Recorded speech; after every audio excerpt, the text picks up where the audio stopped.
Gyventi kūne. Kviečiu atrasti naujų ir pritaikomų būdų pažinti ir puoselėti savo kūną, smalsiai patyrinėti jį per fizinę, psichologinę ir emocinę prizmę. Tinklalaidė kuriama mylintiems sportą, besirūpinantiems savo sveikata ir tokiems kaip aš, kurie nujaučia, kad kūnas gali daugiau nei atrodo ir slepia daugiau nei galime suvokti. Matau gyvenime poslinkius, kad žmonės, pavyzdžiui, išdrįsta palikti nemylimus darbus ir pradėti ieškoti savęs visai kitose srityse ir sėkmingai labai ieškoti. Ir du atsakymai būtų. Arba šokti aš nemoku, arba terapijos aš bijau. Kažkas gyvenime pradeda keistis. Mes pradedam geriau jaust kūną, daugiau jaust. Taip, tai ne visą laiką malonu. Sveiko pykčio išraiška tikrai turi būti naudinga pačiam žmogui. Ir aš vis laiką sakau, nežaloti aplinkos ir kitų. Gali būti kažkas, ko aš neapčiuopiu kasdienybė ir kūnas išpasako istoriją. Ir kartais net nebūtinas žinoti, kodėl. Save smerkti, save kritikuoti ir vertinti mes jau tikrai šitoj visuomeniai mokam. O įsivaizduoti turėti dalį, kuri tiesiog priima taip, kaip yra. Galutiniam variante gydo ryšys. Labas, Aukse. Labas, Eglė. Labai ačiū, kad atvykai pas mane šiandien į šitą įrašo studiją. Mes įrašinėjom jau čia kažkelintą net Gyventi kūne tinklalaidės laidą ir pagalvojau, kad pats laikas pereiti prie šiek tiek tokių minkštesnių temų. Ir aš jau besikalbant mum koridoriui pasakiau, kad buvo sunku ruoštis šitai, kažkaip tom techniniam temom pasiruošti paprastai. Labai daug dalykų yra, ką galima paminėti, praktiniai patarimai, kažkokie suvokimai ir panašiai. Tema, kurią kalbėsim šiandien, yra šiek tiek tokia minkštesnė, aptakesnė, kaip ir pati įvardinai. Tai gal pradėsiu nuo to, kas, Aukse, tu esi, taip profesiškai, kiek aš apie tave žinau, jeigu norėsi papildysi. Tai šiandien kalbam su Aukse Luišaitė Jauniške ir Aukse yra šokėja, choreografė, dėsto magistrantams Lietuvos muzikos ir teatro akademijoje. Taip pat yra šokio judesio ir kūno terapeutė. Ar viską papasakau? Aš manau, kad iš profesinės pusės turbūt viską. Tai čia mūsų tos etiketės vadinamos, kaip prisistatai, ką mokaisi, ką darai. Tai turbūt tiek, aišku, visą laiką apie žmogų galima sakyti daugiau, bet profesinė pusė taip. O iš asmeninės pusės mes esam su tavim praleidę savaitgalį gamtoj, judesy ir aš atsimenu tave tokią atvirą pasauliui, labai šiltą, tokią išlaikiusią vaikiškumą, tyrinėjimą, smalsumą, šilumą ir man netgi įdomu knieti sužinoti, kiek visa tai, kuo tu užsiimi gyvenime profesiškai, padarė įtakos šitom tavo savybėm. Ar tu tokia gimei, ar tu tokia tapai dėka to, kuo tu užsiimi. Bet dar pabaigsiu gal su ta įžanga, kad kalbėsim šiandien apie keletą dalykų, kuriuos pabandysim kažkaip susisteminti, apjungti, įvardinti, paaiškinti. Tai yra šokio judesio terapija, somatinis šokis, kūno terapija ir autentiškas judesys. Tai yra tokios kelios temos, kuriomis tu žongliruoji, juose dirbi ir labai norėsiu, kad mes visas jas pagvildentume, šiek tiek padėliotume, kas iš ko išeina, kaip kas susiję, kas yra kas. Ir pirmas ir yra toks klausimas, kaip manai, kiek tavo dabartinio charakterio, tavo asmenybės nulėmė visos šitos sritis, kuriuose tu pastarosius, 10 ar kelis gyvenai? Ačiū, Eglė, pirmiausia už tokį atspindėjimą, nes iš to savaitgalio mes, aš atsimenu, turėjom stovyklą apie nervų sistemą, kurie vedėm kartu su Danguolė, su kolegė. Ir taip, turbūt gamta, gera aplinka, žmonės mėly, iš tikrųjų leidžia atsiverti tom mano dalim, tom tokiom jaunatviškom, vaikiškom dalim. Ir čia aš manau, kad taip, greičiausiai aš tokia gimiau, bet vienas dalykas, kuris veda šitam keliui, yra smalsumas. Smalsumas ir kūrybiškumas yra likti ir tos jaunos dalis, bet jos visą laiką yra atviros pasauliui, atviros aplinkai, nes kai mums pakankamai saugu, mes galim plėstis ir kažką imti iš pasaulio. Jeigu mums nesaugu, mes užsidarom, susitraukiam. Tai turbūt aš taip galvoju, kad toj stovyklai buvo visgi tikrai tiek gerai, kad aš galėjau leisti ir šitai dalį skleistis. Bet kokiu atveju tai, ką mes darom, duoda rezultatų tam, kokie mes esam, kokiais mes tampam, į ką mes išaugam. Ir man tada kyla klausimas, ką visgi tau davė visos šitos sritis, kūno terapija, šokio judesio terapija, ar prasme padėti kitiem, ar asmeninę naudą kažkokią? Aš galvoju, kad tai abipusės labai veikia ir aš kartais juokauju, visgi terapeuto kelias ir terapeuto profesija tai nėra pačios lengviausios profesijos. Ir kartais tai būna, kad, iš tikrųjų, ir kodėl aš šitą kelią pasirinkau, bet juokauju, toks juodas labai humoras. Aš turbūt nuėjau terapinį kelią dėl to, kad rasčiau kalbą savo šeimoje, susišnekėčiau savo šeimoje, bandydama suprasti, kodėl mes tokie skirtingi, kas ten vyksta su tais jausmais, kodėl mes jų reiškiam ir nereiškiam. Tai žmogaus psichika ir dvasia, man turbūt dabar jau patys įdomiausi dalykai yra. Ir be abejo, tai atsispindi ir mūsų kūne, kaip ir tavo laida gyventi kūne. Tai per kūną visą tai reiškiasi. Nei mūsų emocijos, nei mūsų mintis, nei nėra kažkur išorėje. Jos yra pasireiškia per mūsų kūną. Tai visgi, grįžtant prie klausimų ir asmeniniam ar profesiniam gyvenimui, matau, tai labai persipina. Ir kartais net yra toks identiteto klausimas, tai visgi kas aš esu, nes ar aš vien tik terapeutė, nes iš tikrųjų aš labai gyvenu tuo, labai daug skaitau ir dabar ir pati dar ir toliau mokausi dar vienam institute ir man taip, psichologinių žinių dar norisi šalia judesio, šalia kūno, šalia kitų dalykų ir po to tai be abejo tai daro įtaką mano asmenybei ir vis tiek su metais ateina toks klausimas, o kas po to asmenybės dar dalim yra, o kur ta mano esybė, ta mano siela, o ko ji nori. Tai čia toks turbūt neatsakyčiau labai tiksliai tą klausimą, bet aš manau, tai yra tokios begaliniai persipinimai, kaip aštuoniukės ateina, nueina, susilieja, atsiranda naujos spalvos, vėl keičiasi kažkas tai.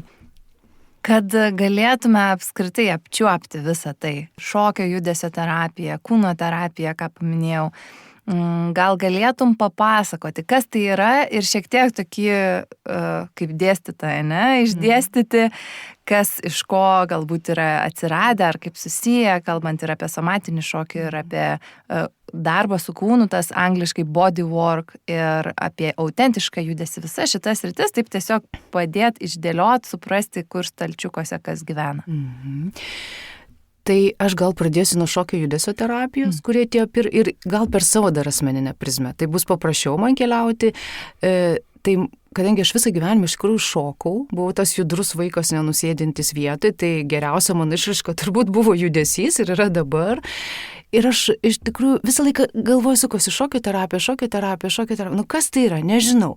Ir po to, prieš 14-15 metų, kai jau baiginėjau savo choreografės karjerą, turėjau savo kolektyvą, kuris, natūraliai ateina laikas ir pasibaigia tie dalykai, perėjau labai taip sklandžiai, per mokymus perėjau šokio terapijos sritį. Jeigu kalbant apie šokio judesio terapiją, gal aš šitą laidą sakysiu šokio terapiją, kad trumpinti, tai ji atsirado maždaug 20-ojo amžiaus viduryje Amerikoje, kažkiek vėliau paplito ir Europoje ir įdomu, kad pradininkė šokio judesio terapijos buvo moterys, tai kas aišku pas mus fiksuota, nes aš net neabejoju, kad pats šokis jis turi terapinį poveikį, kaip ir bet koks menas, kaip ir bet koks dalykas turi terapinį poveikį.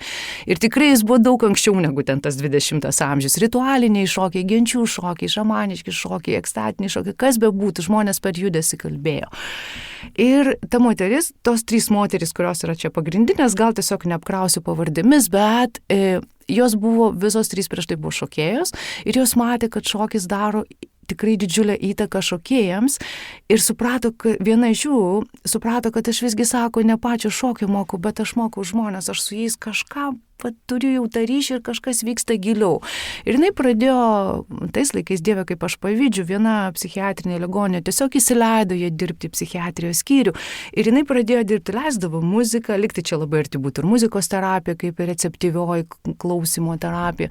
Leisdavo muziką, būdavo su žmonėm, atspindėdavo, kaip ir šokio terapija, vienas iš principų atspindėjimas, tai mūsų veidrodiniai neuronai veikia. Ir matydavo, kad labai lėtai, bet pokytis vyksta. Žmonės iš katatonijos, iš to visiško užstengimo pereidavo pamažu į kažkokį nors minimalų judesį, kažkas atsirasdavo ryšys. Visgi mes jau kalbam ne tik žodžiais, mes kalbam kūnais, mes kalbam akimis, mes kalbam emocijomis savo. Tai va toks buvo tas kelias ir po to pamažu jis vystėsi. Į Lietuvą šokio terapija atėjo turbūt 2008-2009 pirmi mokymai prasidėjo, po to įsikūrė asociacija ir čia buvo vienas kelias. Aš pabaigus tos mokymus, kelis metus pradirbus, pajaučiau, kad man dar kažko trūksta. Čia dar ne viskas yra, dar aš turiu suprasti.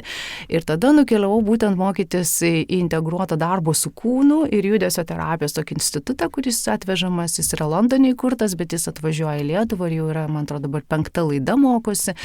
Ir čia kaip jokios, turi 2 kojas. Viena koja mano yra šokio judesio terapija, kita mano koja yra kūno terapija, aš sutrumpintai irgi vadinu, nes ten mes labai daug mokėmės patyriminės anatomijos, kaip suprasti savo kūną iš vidaus ir kaip aš jį jaučiu. Vienas dalykas, ką mes matom vadovėliuose, tai labai toli nuo mano pajautimo asmeninio, bet kitas dalykas, kaip aš jaučiu kiekvieną sistemą. Ir tai taip subjektyvu ir taip individualu yra, bet tai yra taip pagarbu kiekvienam žmogui. Nes nesvarbu, kuris diafragma, vienas jaučia, kur yra, kitas jaučia visai kitoje vietoje, bet aš pasitikėčiau ten, kuris jaučia, nes tai yra kūno informacija.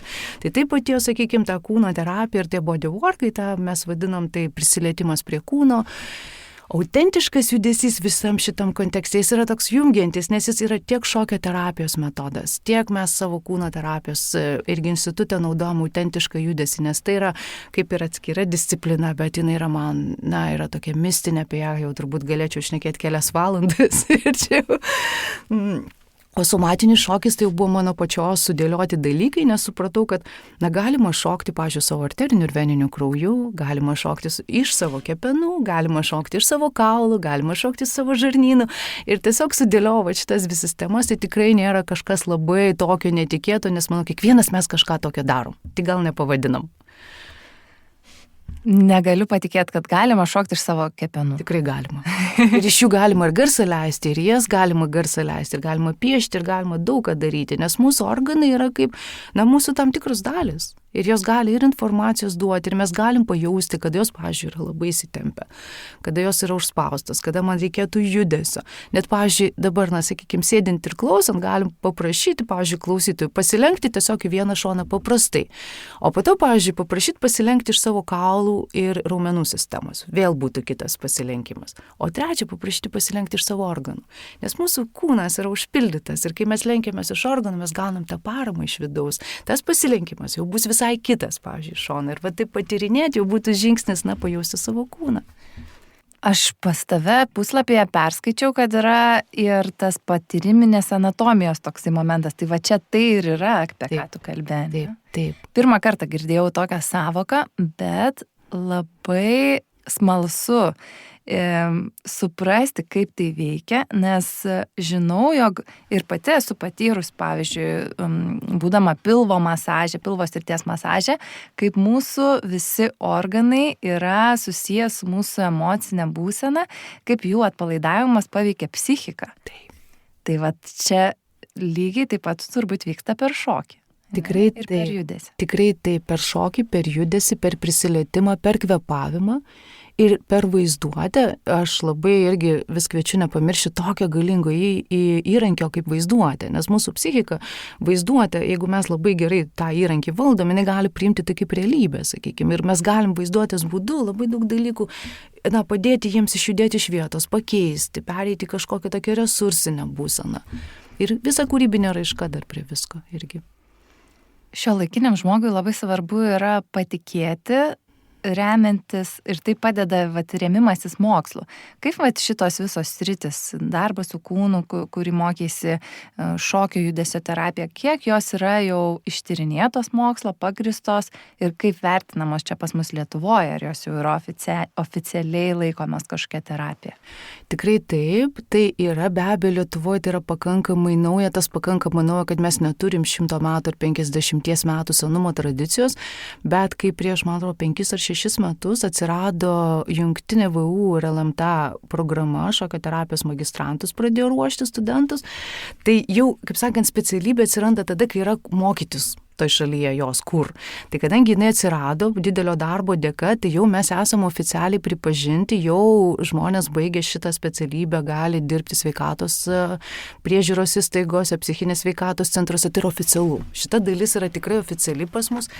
tyrimų prasme pasaulis labai stipriai keliauja į priekį ir yra tikrai nemažai knygų parašyta. Nėra taip, kad ta būtų kažkur tai ten kabanti ore. Jinai tikrai yra pagrįsta ir mokslais jau, bet mes žinom, kad mokslas yra pakankamai, kaip pasakyti, siauri tie įrankiai išmatuoti dalykus, kurie vyksta ne tik kūniškam lygmenį. Taip mes galim pamatuoti kraujospūdį, mes galim pamatuoti hormonus, kurie pasikeitė, ar tuo metu galim kvėpavimą patikrinti, deguonės suvartojimo kiekį. Emocinė būsena jau nustatinėjom labai subjektyviai, pagal kažkokį teisę, bet mes iš tikrųjų negalim pamatuoti dvasinių pasikeitimų, kas įvyksta žmogaus viduje. Tai dar manau, kad mokslo dar reikia tam pasivyti šiek tiek. Šitą dalį labai sunku įvertinti, bet iš savo praktikos turbūt turi jau ne vieną pavyzdį. Gal galėtum kažko pasidalinti, kažkokiais virsmais žmoguje, kurie dalyvavo, užsiėmė šokio judesio ar kūno terapiją? Ką aš matau taip labai apibendrintai, nes šitas klausimas jis labai geras ir žinau, kad labai gerai turėti tas sėkmės istorijas, tačiau aš labai saugau savo klientų privatumą ir aš bet kokiu atveju, kaip čia pasakyti, taip kad nepasakyti nieko apie žmonės. Tai, bet ką aš matau iš tikrųjų? Matau išlaisvėjusios emocijas, matau išlaisvėjusius kūnus, matau gyvenime poslinkius, kad žmonės, pavyzdžiui, išdrįsta palikti nemylimus darbus ir pradėti ieškoti savęs visai kitose srityse ir sėkmingai labai ieškoti. Matau perėjimą į tokį, pažiūrėjau, aš apie tą kūrybą šneku daug, todėl kad viena iš mūsų psichikos sveikumo, tokių, sakykime, pamatų, viena iš kolonų yra mūsų kūrybinė raiška. Ir ta kūrybinė raiška gali būti, nebūtinai aš turiu tapyti ar dainuoti. Aš galiu pyragą kūrybiškai iškepti. Arba ten kūrybišką keliuką surasti, kaip nueiti iki savo darbo. Bet mūsų psichikai to labai reikia. Tai aš matau, kaip žmonės pradeda papildomai lankyti kažkokius dalykus, kažkokius užsiėmimus, ar tapyti, ar dainuoti, ar keramikos būrelius, kur įdarbina savo rankas, įdarbina savo kūną. Tai ir sako, o Dieve, aš ten laiką pamirštu. Reiškia, žmogus gali ten vėlgi savotiškai pailsėti. Tai yra tų sėkmės istorijų ir netgi nesėkmės istorijas. Aš galvoju, galim traktuoti kaip sėkmės istorijas, nes žmogus galėjo pabandyti pasitikrinti, gal jam netiko ir dar yra toks niuansas, kad kai mes juokiamės, jau kai pradėsi lysti prie kūno, tai žinok, vis tiek kažkokią medžiagą jis pakels.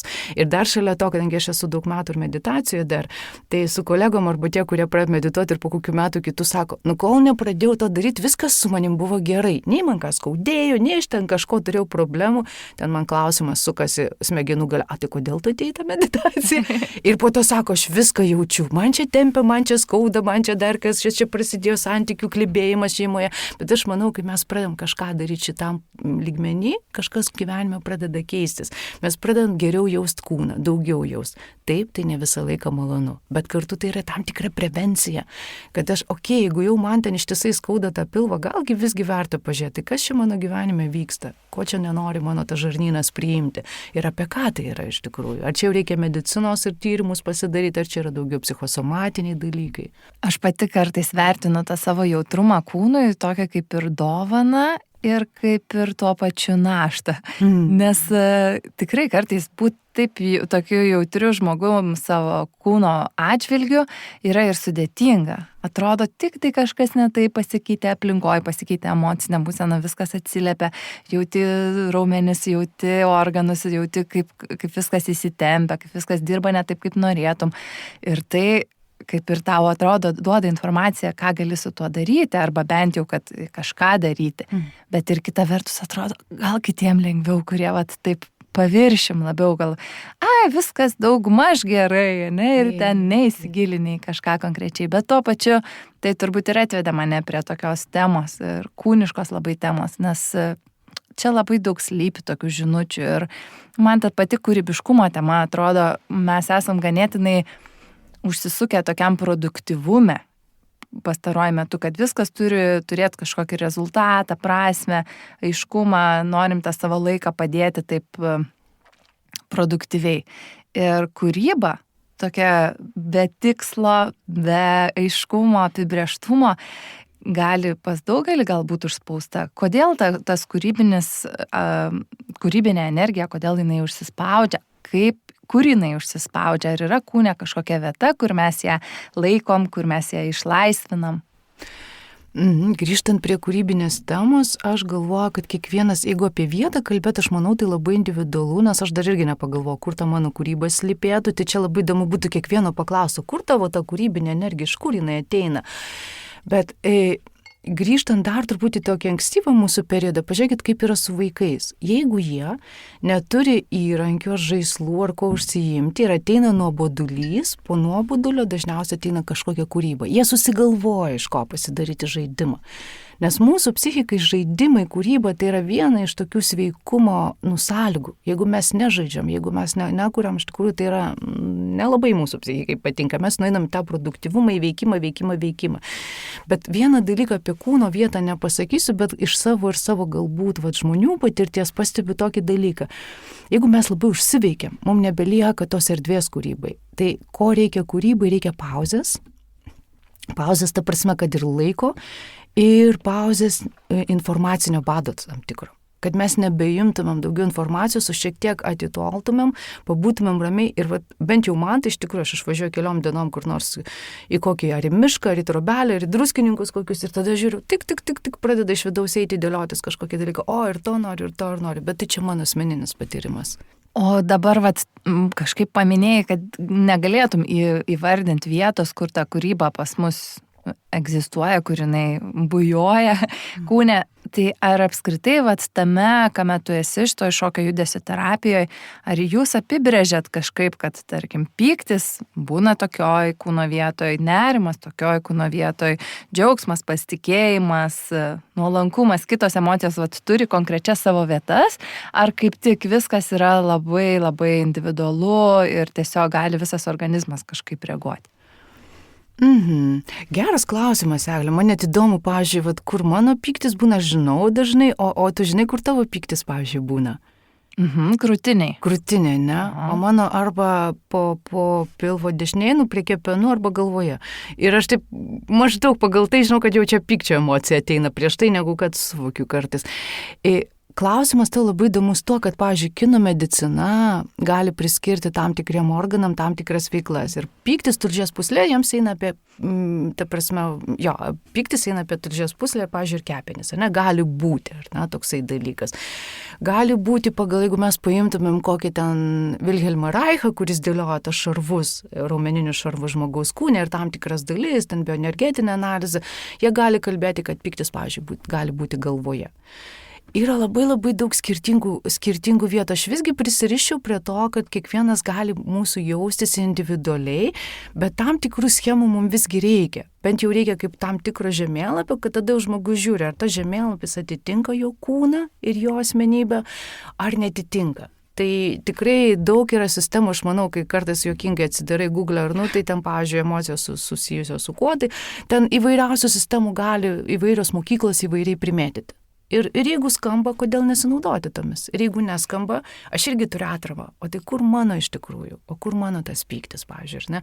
Nes pyktis yra nuostabi emocija. Šiaip, jeigu mes neuždėtume jai kažkokio vertinimo, tai apie ką jis kalba? Apie energiją. Energiją. Pirmiausia, energiją. Apie ribas. Kažkas pažeidė, arba aš noriu kažkokią kliūtį sutikau ir turiu ją įveikti, arba noriu atstatyti savo ribas, atkurti. Tai yra energija. Jis konsteliuojasi tam, kad mes kažką išveiktumėm. Va čia yra apie veikimą. Tai nuostabu, tik tai klausimas, ką mes su juo darom. Jeigu aš atstatydama ribas užpuolu kitą, tai negeriausias būdas. Bet gal aš galiu tą pyktį kažkaip suvaldyti ir tada tiesiog kitų būdų savo tas ribas atžymėti. O kokiu būdu per šokio arba kūno terapiją ar autentišką judesį tą pyktį išveikinėjat?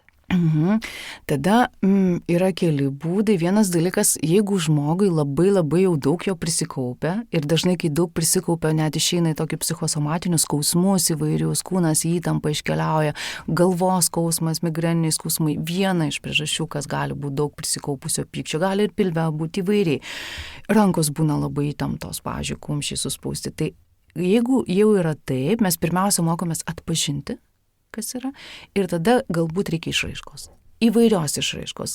Aš kviečiu visą laiką į tokią sąmoningą išraišką, nes nesąmoninga išraiška gali likti paprasčiausia katarsinė, tuo momentu ta energija nukraunama, bet nėra surišimo su ta mūsų sąmonė, dėl ko aš tai darau, ką aš tai darau. Ir tiesiog, aš išpilu gerą savo energijos kibirą lauk, aišku, kaip per daug geriau išpilti visgi. negu kad susprogti viduje. Bet jeigu po to jau normalizuot, kad pakyla pyktis, kaip aš jį išveikinėju ir geriausias būdas tai jį naudoti, konstruktyviai, pavyzdžiui. Tai galima, aišku, jeigu jau labai reikia, mes galime ir išsišaukti ir labai sąmoningai, jeigu ten tas senas metodas, kurį dabar ir kritikuoja kartais, bet iš principo pagalvėlę galima su kumščiu ten išdaužyti, galima kažką minkyti, mes plėšom popierių kartais su žmonėm, molį galima ten išminkyti, labai ta energija gerai išeina. Taip konstruktyviai išsišokti, išsitrypti, išsipurtyti įvairiais būdais. Tai čia yra ta dalis, kai jau pyktis paviršių, bet yra dar kita dalis, pavyzdžiui, depresijos atveju, kai kurių depresijos atveju, kada pyktis yra labai giliai paspaustas po liūdesiu. Ir tuo atveju tada mes turim pirmiausia eiti per kitą emociją. Pirmiausia, leisti tam liūdesiui pakilti ir tada jau tik tai, kad atsirastų energijos, nes depresijos atveju energijos ne kažką žmogus turi nelabai. Tai tada pakeliam tą energiją per judėjimą visą laiką energijos, turi, žinai, ir per kvėpavimą judėjimą mes galim pakelti žmogui, šiek tiek tos daugiau energijos atsiranda kūne ir tada, jeigu reikia, einam iš veikimą arba sąmoningai tą pyktį galima iš tikrųjų, pavyzdžiui, sveikai pyktį išreikšti, tai galima ir apginti save kažkur, kur reikia, ar darbe, ar šeimoje, jeigu ten, pavyzdžiui, žmogus užspaustas. Sveiko pykčio išraiška tikrai turi būti naudinga pačiam žmogui.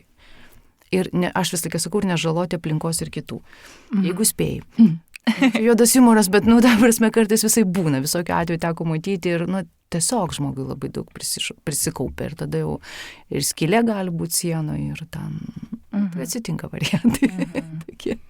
Ir krumpliai žaizdoti. Taip, ir krumpliai, tai čia irgi savo jų nesukelti skausmo labai svarbu. Bet, žinom, kai labai ekstremalu, tai visgi pirmą reikėtų kaip elektros iškrovą nukrauti didelį kiekį, o po to pradėti normalizuoti, valdyti, nes tai yra energija, ką mes visą gyvenimą mokomės, iš tikrųjų rytų filosofija, kas sako, valdyk savo energiją.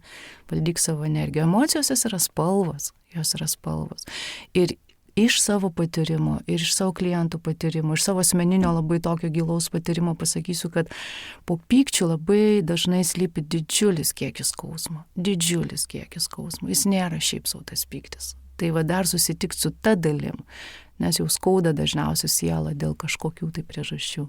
O kaip atpažinti, kaip atpažįstat, kalbėjimo būdu, rašant, kaip susigaudyti tą patį pirmą kartą atėjus į terapiją pas tave, kaip susigaudyti, su kuo dirbti, ar tiesiog leisti kūnui bandyti pasakyti kažkaip. Koks tikslus tavo klausimas, Eglė, iš tikrųjų, nes kai žmonės ateina, aš visą laiką klausiu, kokia tema norėtume dirbti, koks jūsų užklausimas yra.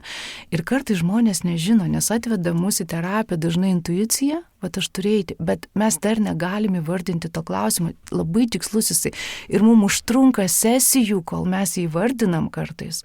Ir kartais būna, kad tas tikslas keičiasi po kažkiek laiko, staiga, aš apgalvoju ir aš noriu kitaip, bet be abejo, kad aš kaip kūno šokio terapeutė turiu savo testukų įvairių žemėlapio kūno paspalvinti, kurį įtampos mes galim žiūrėti. Mes testų turim įvairių, tikrai naudoju tokių metodų, kad šiek tiek atsirakintų pasąmonę, metaforinės korteles naudoju.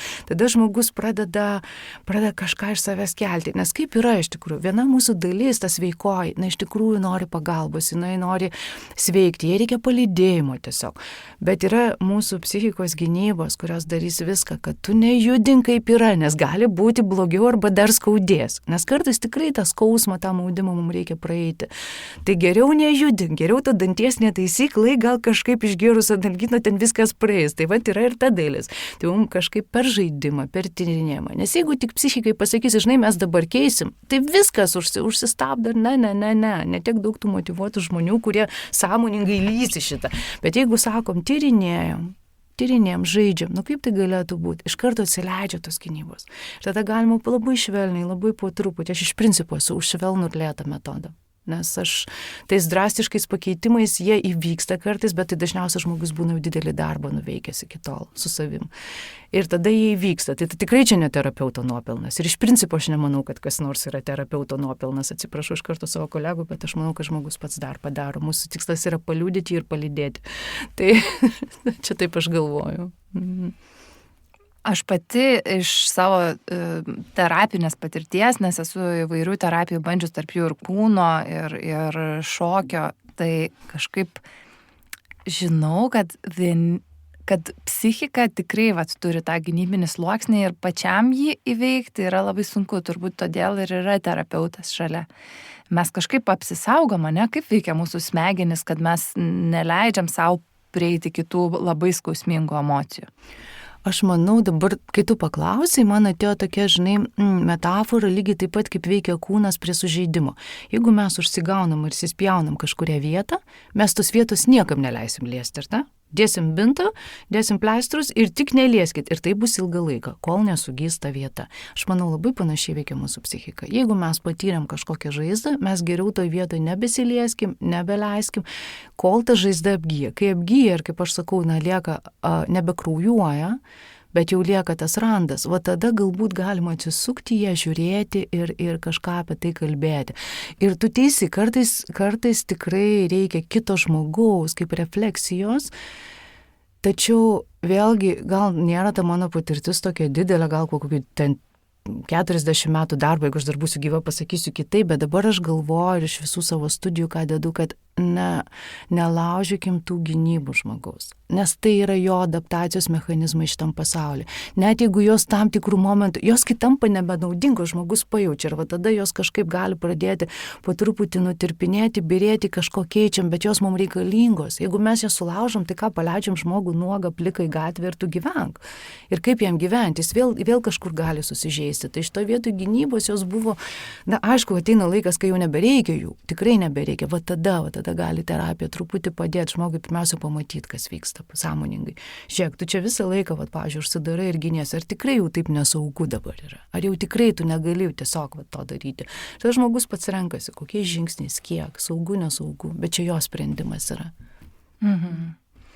Mane apskritai kūno terapija atvedė irgi tas pajautimas toks, kad aš dar galiu gal patyrinėti ir per kūną save. Ir pagalvoju, kaip žmonėms klausantiems šito įrašo suprasti, ar jiems tiktų ta kūno terapija. Geras irgi klausimas. Taip, nes tikrai nėra universalaus dalyko visiems tinkančio. Labai pritariu. Bet man kūno terapija kuo patinka, jinai yra pakankamai plataus spektro. Pavyzdžiui, mūsų institutą, tą, kur aš esu baigusi integruotą darbo su kūno ir judesių terapijos institutą, jie turi įvairių priėjimų. Mes galim, pavyzdžiui, keliauti per kūdikio vystymosi judesius. Jeigu kažkokia fazė gyvenime buvo neišbaigta arba dabar, pavyzdžiui, ribų klausimą turim, tai mes puikiai galim per vystymosi judesius kūniškai patyrinėti, kaip žmogus gali pasiduoti ir atsistumti. Tai vienas būtų. Taip pat mes turim tą autentišką judesį. Ten nebus prisilietimo. Ten bus liudijimas, judėjimas iš savo kūno impulsų su terapeuto liudijimu ir palaikymu pilnu. Be vertinimų, be interpretacijų, be kažkokio noro keisti ar teisti. Tai ar daug mes turim tokios erdvės? Ar daug mes turim erdvės, kur būtumėm pamatyti? Toliau turim tą bodyworką, ką tu minėjai, prisilietimai, kas iš tikrųjų mūsų nervų sistema yra labai galingas įrankis, nes kai mes būnam dar embrionais, mes turim tokius 3 lapelius ir iš vieno iš jų vystosi oda ir nervų sistema. Dėl ko tas yra glaudus ryšys, prisilietimas su nervų sistema. Ir tinkamas prisilietimas pamaitins visada nervų sistemą. Bet jeigu žmogus turėjo gyvenime smurtinių prisilietimų arba netinkamų, tokiu atveju jam tai bus visiškai nesaugu ir jam tikrai negalima būtų naudoti šitos technikos. Tai vėlgi, ta kūno terapija, aš sakyčiau, pirmiausia, pabandyti pas skirtingus terapeutus. Nes galutiniam variante gydo ryšys. Mes naudojam metodus, kurie žinom, kad mums padėtų tas ar tas, mums padėtų kvėpavimas, mums padėtų judesys, bet galutiniam variante vis tiek mums reikalingas ryšys, palaikantis ryšys, paskatinantis, leidžiantis augti tame ryšyje žmogui. Tai sakyčiau, bandyti, pasižiūrėti, kam tinka ar ne. Ir su sveiku požiūriu, kad man netinka, ne visi mėsą valgo. Tai labai natūralu, kad kažkas to nevalgo, kažkam netiks kūno terapija, kažkam dar netiks kažkas. Dar ateina toks pamąstymas man. Esu girdėjus, kad kūno terapija neatsakinėja į klausimą, kodėl kažkas įvyko. Nes mes labai daug apie tą klausimą galvojam psichoterapeuto kabinete. Atsakinėja į klausimą labiau, ką su tuo daryti, arba kaip tai išveikti, kaip paleisti. Tai ar taip ir yra? Aš manau, tai priklauso individualiai nuo terapeuto, nes mano studijoje dažnai kyla klausimas, kodėl. Bet irgi iš mano dabartinių studijų iš tikrųjų viena iš krypčių yra, kad neklausinėti kodėl, bet mes klausim, vat būtent kaip, ne kodėl, bet kaip tai dabar, kaip ta patirtis tave veikia dabar ir ką galima su tuo daryti, kaip ją galima integruoti. Pavyzdžiui, yra tam tikrų, sakykime, traumų, psichologinių traumų gydymo krypčių, kurios mano, kad nebūtina prisikasti prie to šaknies, kada įvyko trauma, nes kai kurias traumas mes galim ar trauminius įvykius, stresinius, kurie susideda paskui kompleksinę traumą, patirti visiškai, pavyzdžiui, neverbaliniai būsenai būdami kūdikiai. Mes nepapasakosim apie tai. Mes negalėsim supras. Mes žinosim, kūne kažkas yra, o mes nežinom kas. Tai galima patirti net būnant gimdoje. Dabar jau kalbame apie tarp generacinę traumą, tarp kartų įvykusią traumą. Mes tai galim jausti kūne, bet mes nepapasakosim. Mes galim turėti idėją, kas tai yra. Tai jeigu ta idėja padeda, gerai, bet šiaip iš tikrųjų tai kūną daugiau dirbama čia ir dabar, čia ir dabar. Ir aš irgi visai, sakykime, ir pati norėčiau net labiau tą skatinti, nes kai mes klausim, kodėl čia kaip ir būna su tuo atveju lyga, kokia didžiulė ateina ar įvykis, mes sakai, kodėl, tai yra net knygelė, kodėl man, kodėl tai, kodėl dabar apie krizės. Ir kai mes klausim, kodėl ateina, sakykime, tokia idėja, galbūt fantazija, kad lyg aš galiu kontroliuoti tą dalį, kodėl man tai vyko. Bet ne viską mes galim kontroliuoti. Mes kartais net nežinom priežasties, tai tiesiog atsitinka, nes žmogus pradeda kaltinti save, lyg aš padariau ne tą, už tai susirgau to ir to. Nebūtinai. Tai va tas kaip mums gali padėti išveikti per, pavyzdžiui, integruoti tą visą patirtį per pojūčius, per emocijas, per kūrybinę dalį, pakeisti tam tikrus prisiminimus, perrašyti šiek tiek toks istorijos, sugrąžinti saugumą kažkokį, kokį įmanoma sugrąžinti saugumo pojūtį. Tai tada daugiau dirbti su kaip ir kaip toliau ten su to būti, jo. Nes tu teisi labai su to klausimu, kad kartais istorija tokia stipri, kad žmonės ją pasako ir ta istorija užvaldo, ne? Ypač jeigu žmogus prisimena tos trauminius ar labai stresinius dalykus, jinai valdo žmogų, ne žmogus ją valdo, bet istorija valdo žmogų. Ir tas klausinėjimas, kodėl labai sužadina kaltės jausmą arba buvimo auka, kodėl kažkaip taip su manimi vyko, gal kažkas kaltas dėl to, ne? Taip. Ir mes tikrai kartais tampam aukos, tai neišvengiama gyvenime, mes būnam viskuo, ir budeliais, ir aukom, ir gelbėtojais tampam, tai yra tie dalykai. Ir, manau, kad gyvenimo patyrime kada nors nepakliūti kažkokį įvykį, kur su tavim pasielgia bjauriai, arba tu tapai auka, tai turbūt nerealu, turbūt didžiausia čia svarbu būtų neužstrigti jame, neužstrigti tam aukos mentalitete ir nesmerkti savęs, nes iš mano patyrimo ateina kartais žmonės ir aš vėl aukos poziciją ir pradeda pykti ant savęs, bet tai, tas pyktis tvarkoja, tai auka, ką išstumia iš savo sąmonės, tai atsakomybė savo gali ir savo pyktį. Tai šitoje vietoje pyktis labai gera emocija, o dabar su tuo ir žiūrim, ką aš galiu, tavo energija pakilo, taip, tai yra neteisybė, tu gali išsakyti tai pusė, kad ir dabar netoje akistatai, gali išrašyti laišką, gali išveikti tą pyktį ir atstatyti save, apginti save, sugrįžinti savo tą, ašį kažkokią tai. Man galvojant apie šokio terapiją, patį pirmą kartą, gal su tuo susiduriant, atrodė, kad šokti yra kažkoks mokslas, tai jei šokio terapija, tu turi mokėti šokti. Ir norėjau būtinai apie šitą vietą pakalbėti, nes šokio judesio terapija, tas autentiškas judesys, jie yra, šokio terapija, nereikia šokti, ne? Kaip tai vyksta? Taip, tavo klausimas man kelia šypseną, aš turbūt jau atsibodau su to kartodama, kad kai aš pradėjau tą kelią keliauti šokio judesio terapijos, tai visą laiką žmonės, tai ką tu darai gyvenime, šokio judesio terapija? Ir du atsakymai būdavo, arba šokti aš nemoku, arba terapijos aš bijau. Ir, o Dieve, galvodavau, iš tikrųjų, kadangi aš pati turiu ir choreografinį išsilavinimą, šokio pedagogikos, tai ką aš dariau pirmosius metus, kai aš pradėjau mokyti šokio terapijos, aš krapščiau nuo savęs visus savo išmoktus judesius, visus klasikinio šokio, šiuolaikinio šokio, džiazinio šokio dalykus krapščiau nuo savęs, kad nuimti kaip tokius stereotipinius mano įprastus judėjimus. Tai aš galvoju, jeigu žmogus ateina į šokio terapiją nemokėdama šokti, tai yra didžiausia dovana. Nes tada jis autentiškai ieško savo judesio, savo išraiškos ir jam nereikia mokėti šokti. Tai yra dovana, tai patikėkit visi, kurie, nes tikrai, juokas juokais, ta prasme, kad geriau nemokėti šokti, negu mokėti šokti. Tada tu tikras esi tame, tu nepradedi daryti vaidinimo, spektaklio ir atlikimo. Tai va čia yra labai labai svarbi dalis. Tai aš manau, čia turbūt su visom terapijų rušim. Nes tu ateini kaip naujokas, kaip ten sako, pradinuko prodas, tu gali viską žiūrėti visiškai atvirai. Ir mes šokio terapijoje, ir ypač autentiškam judesy, labai turim tokį, požiūrį, kad judesio nebuvimas yra irgi judesys. Nes tu gali nejudėti, bet tavo viduje tiek visko vyksta, visos sistemos ten iš tikrųjų juda, kiek vyksta, gali būti minčių lygmenį, gali būti emociniam lygmenį, vis tiek vyksta tas judesys. Ir mes mes gal akim nefiksuom to judesio, vis tiek yra, kažkokie mikrojudesiai yra. Ir iš to yra gera pradžia, nuo to startuojam, kaip yra. Čia labai didelis palengvinimas visiems, kurie norėtų išbandyti. Toks pakvietimas netgi. Taip, žinoma.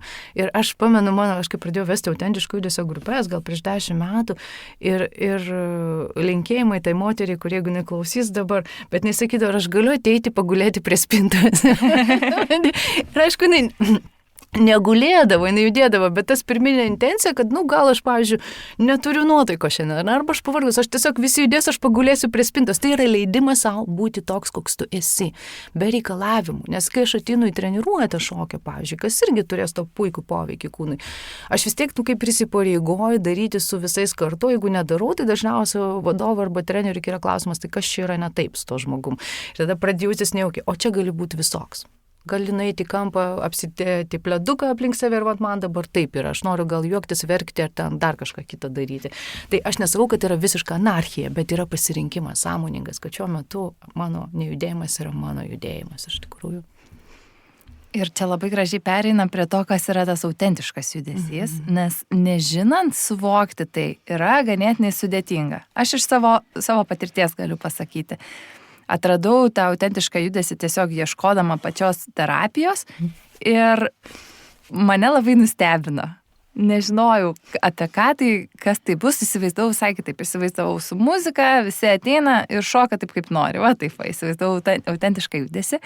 O iš tikrųjų ateini į nedidelę grupelę žmonių, atidarai tarsi erdvę, tokią kaip saugią, sakralią erdvę ir judi be muzikos, pusė žmonių juda, o pusė žmonių stebi ir tai vadinama liudytojais. Kiekvienas turi savo porą ir vienas iš poros juda, kitas liudija. Nevertina, o liudija. Ir kaip ir sakiau, judi be muzikos. Tai labai keista pirmą kartą, aš įsivaizduoju, kad daugeliui gali net atrodyti nepriimtina, bet aš nuraminsiu, kad tai yra labai normalu, kai tu jau esi ten. Kažkaip atrodo saugu, paprasta, nes ir kiti taip daro, visą laiką yra turbūt, kas jau pabandė. Ir tai sukelia visiškai kitokius jausmus, pojūčius, negu šokis paprastas tiesiog. Tai gal dar truputėlį gali praplėsti, kodėl yra tie liudytojai, koks tas liudytojo vaidmuo, kodėl jie vieni kitus stebi, o ne visi tiesiog užsimerkia juda, nes tada kaip ir būtų paprasčiau, ne?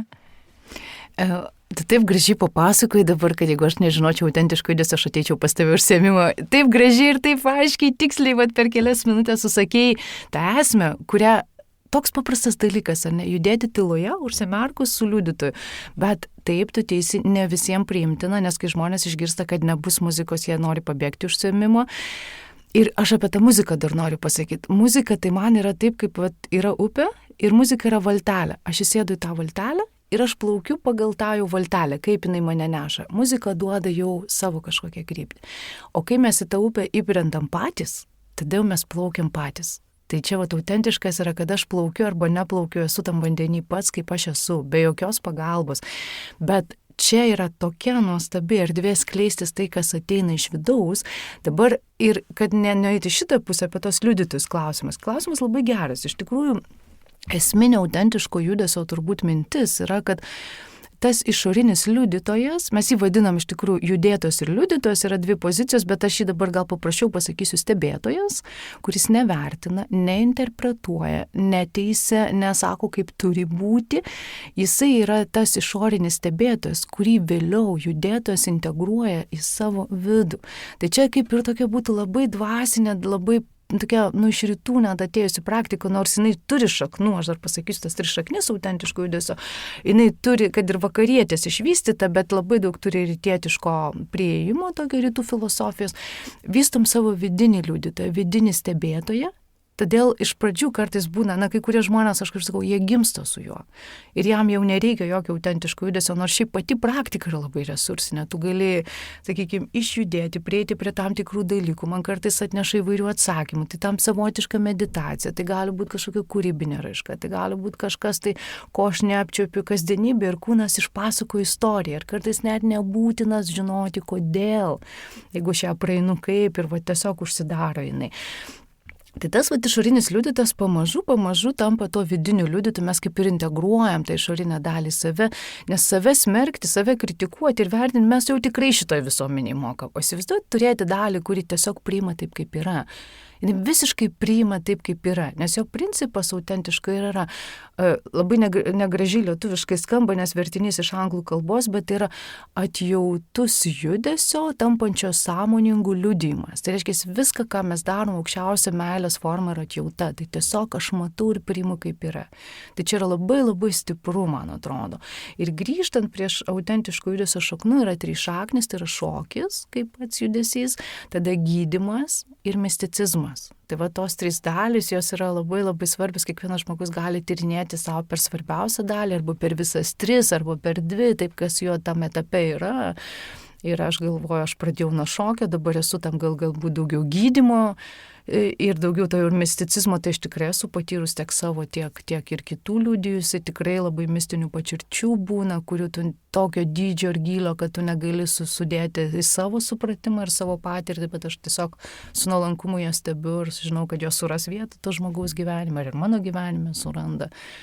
Tai tikrai tu teisi apie tą autentišką judesį, kad jisai ne visiems tinka ir tikrai iki kuriozinių atvejų, kai žmogus pralanko metus laiko grupę ir sako, aš vis tiek nesuprantu, ką aš čia darau, ir ateina kitas, kuris iššoka pirmą kartą ir sako, man absoliučiai čia mano praktika ir aš tikiu, kad man jinai tinka, tai vėlgi pasirinkimo klausimas, ta prasme. Tuo metu, tame etape gyvenimo tinka, patinka, padeda ar taip toliau. Žmogui, kuris gyvena labai daug savo prote, tai gali būti toks atitrukimas ir išbandymas, kas jeigu aš tą protą paleisiu, nes tai labai neapibrėžta, sunku tai suvokti, gal suvokti tą prasme, kažkaip mes labai gerai įsivaizduojam, ką gaunam įprastos terapijos kabinete, bet čia yra šiek tiek daugiau tokio pasitikėjimo tuo, kas vyksta tiesiog. Ateina dar vienas klausimas, kaip dar mes galim panaudoti tą autentišką judesį, be to, ką tu jau paminėjai, kad tai yra savęs priėmimui be vertinimo. Kas dar, kokie dar vaisiai išauga va šitam derliui ir kas dar yra tokio svarbaus, ką mes galim pasimti iš tokių užsiėmimų? Man atrodo, kad turbūt tokia čia gal mano labai tokia subjektyvi patirtis, bet priimti ir pažinti save, tai turbūt būtų gyvenimo, prasmių ir esmių esmė. Tai čia turbūt, jeigu šitą galim pasimti, tai yra tiek daug iš tikrųjų. Ir tada, kai priimu ir pažįstu save, aš visiškai kitaip elgiuosi su kitais žmonėm. Nes jeigu aš turiu gerą santykį su savim, man nereikia įrodinėti savo galios, man nereikia pulti kito, arba nereikia nusižeminti ir būti, nes nusižeminimas ir nuolankumas labai toli gražu ne tie patys dalykai.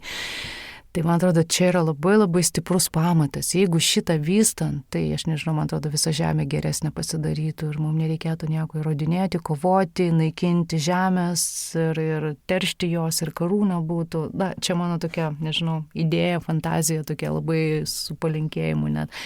O iš principo, ką dar galima pasimti, tai vienas iš tokių būdų gali būti, aš net atsimenu, prieš kelis metus pati suradau tą, kad kadangi autentiškam judesį mes turim 5 lygmenis, mes galim pradėti, pavyzdžiui, fiziniam lygmenį, fizinę formą stebėti paprasčiausia, paskui einam į pojūčius, tada emocijas, einam į minčių lygmenį ir vaizduotės.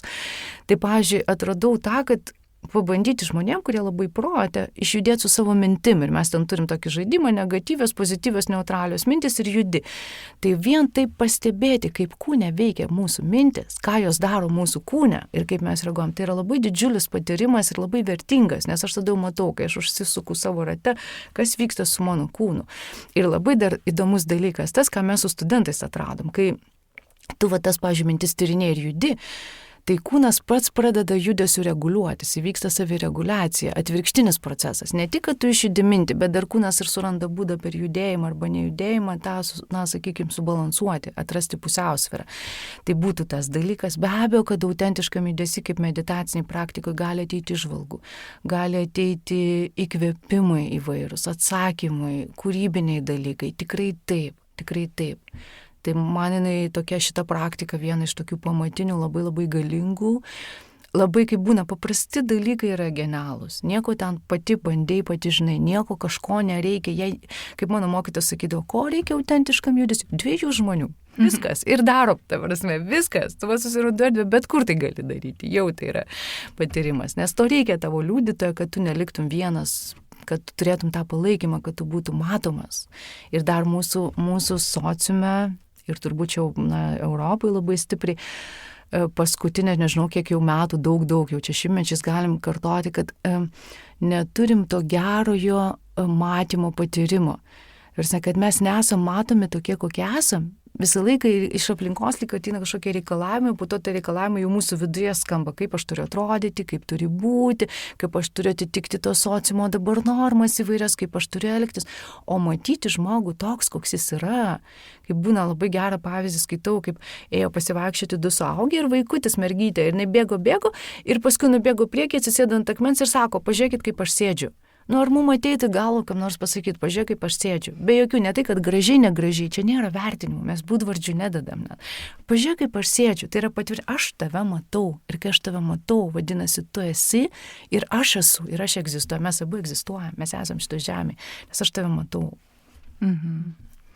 Labai gražiai nuėjo visas šitas pokalbis prie to, kad labai svarbu matyti vieniem kitus ir tiesiog per ryšį ir per santykį vyksta gyjimas tiek su terapeutu ryšyje, tiek ir su kitais. Ir mano paskutinis tradicinis klausimas, ką tau, Aukse, pačiai reiškia gyventi kūne? Tada iš tą klausimą atsakysiu iš maždaug prieš kažkiek minučių, kaip tu šnekėjai, kad kūnas yra ir dovana, ir tam tikra, sakykime, našta, kai viską jauti. Tai man turbūt tai reiškia kūne gyventi, tai kad aš labai daug jaučiu savo kūniškais potyriais, pojūčiais, emocijom, labai labai jaučiu daug ir mano gyvenimas iš tikrųjų yra labai labai turtingas gyvenant kūne, bet turtingas viskuo. Aš negaliu sakyti, kad aš gyvenu tik taip, tose jau man maloniose patirtyse, yra jos ir ne visą laiką malonios, bet aš priimu tai kaip gyvenimo dalį, kad nevengti skausmo, nevengti įtampų, jos irgi turi savo prasme, tai yra signalai. Tai man gyventi kūne reiškia patirti turbūt, kiek įmanoma šito žemėje patirti, tai patirti labai didelę amplitudę visko. To ir palinkėsim šiandien klausantiems mūsų, patirti savo gyvenimą ir per kūną, ir patyrinėti per kūną, kaip ir visa šita tinklalaidė tuo tikslu yra kuriama, patyrinėti, ką mūsų kūnas mums sako. Ir kūno terapija, autentiškas judesys, šokio terapija yra labai geras įrankis. Aš tikrai pati esu jį išbandžiusi įvairiom formom pas skirtingus terapeutus ir jis tikrai leidžia atitrūkti nuo tų savo kasdienių mąstymo modelių, šiek tiek iš vis išeiti iš savo to minčių ciklo tokio ir iš šalies pasižiūrėti kitą perspektyvą. Tai tai yra labai labai toks svarbus, prasmingas darbas, kurį tu dirbi, Aukse. Ačiū tau labai. Ačiū už galimybę apie tai kalbėti. Tariu didelį ačiū, kad perklausei šią tinklalaidę ir noriu pakviesti prisidėti prie tolimesnių laidų kūrimo. Ta padaryti gali Contribui platformoje, kur rasi reikalingą paskyrą įvedę žodžius gyventi kūne.